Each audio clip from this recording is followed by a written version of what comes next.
I am greatly honored to have been invited to deliver this lecture on the development of an important industry in India.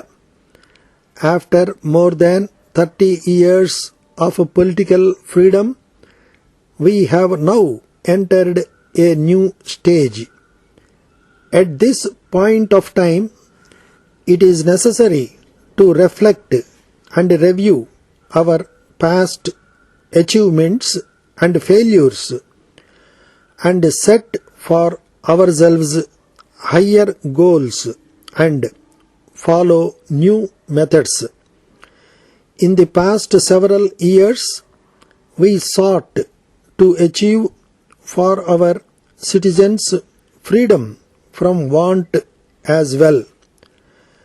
But success was very limited. Under planned development, we can surely achieve our objectives. Our overall growth rate has been reduced steadily. The mistakes of the past were not with the plans, but their implementation.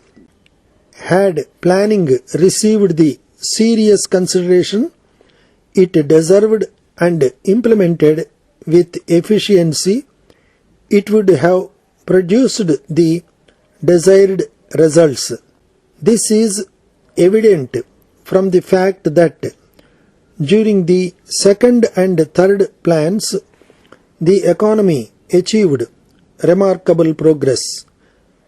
The growth rate during this period, no doubt, was very less, but this was mainly due to different approaches to heavy industries which would take long duration to come to production.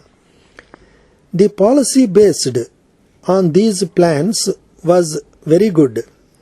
Public sector was set up not at the cost of the private sector, but to supplement it. Both public and private sectors played a major part in the starting of heavy and light industry in different fields. The attitude to foreign investment and the policy in respect of import and foreign know-how were good.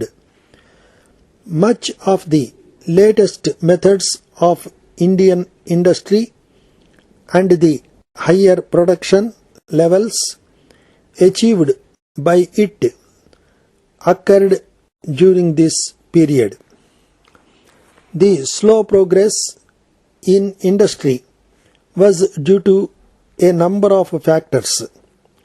As employment and income growth decreased, so also the demand for industrial goods came down.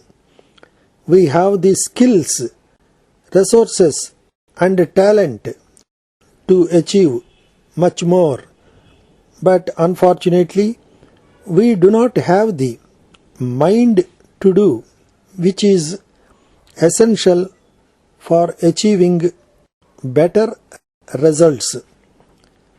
Development at a higher rate demands planned efforts from all sections of society.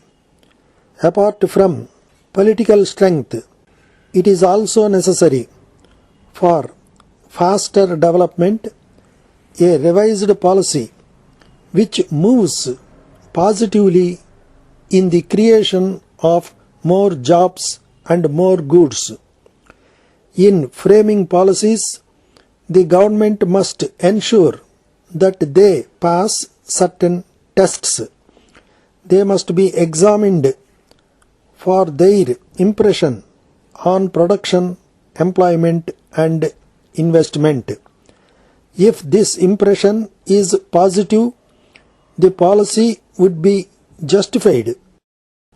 If not, it should be given up. It is from this point of view that the entire policy structure needs to be thought of.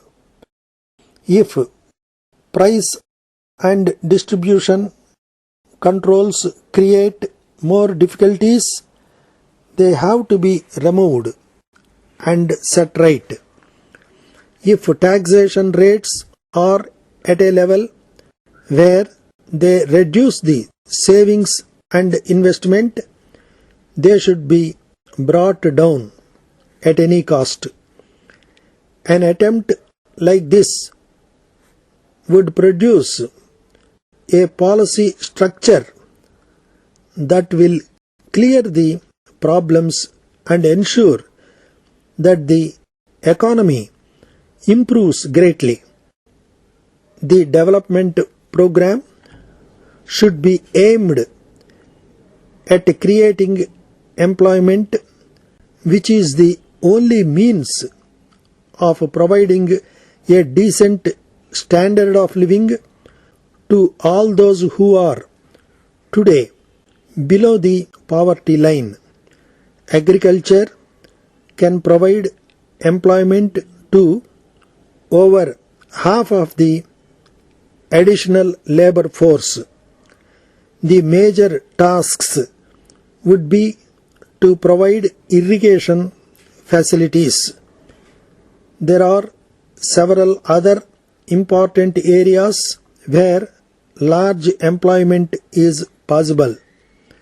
It must be borne in mind that the objective is to provide goods at reasonable prices to a common man. From the General Manager, Praga Tools Limited, Hyderabad, to the Secretary to Government of India, Ministry of Defence, New Delhi.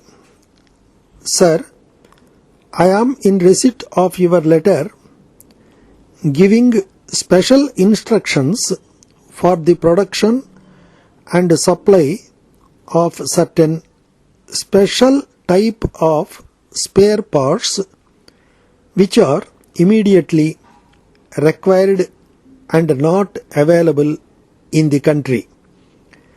As you are aware, we are considered to be specialists in this particular field. Before conveying our acceptance to supply the goods required, I may be permitted to mention that due to the abnormal increase in the cost of raw material, high competition in the market, short time at our disposal for the manufacture and supply of the items indicated in your letter, the cost of production will increase and we may be able to supply the goods only at a slightly higher rate than already indicated to you, as we must engage extra labor to complete the work in time. I may mention that by allowing slight increase in price quoted by us, you will not only encourage well-established industry specialized in this particular design, essential for defense purposes, but give an opportunity of expanding our production program. In the circumstances explained above, I request that the Government of India may be pleased to accept the slight increase quoted by us and issue instructions for the manufacture and supply of goods at slightly higher rates as indicated at an early date. Yours faithfully, General Manager.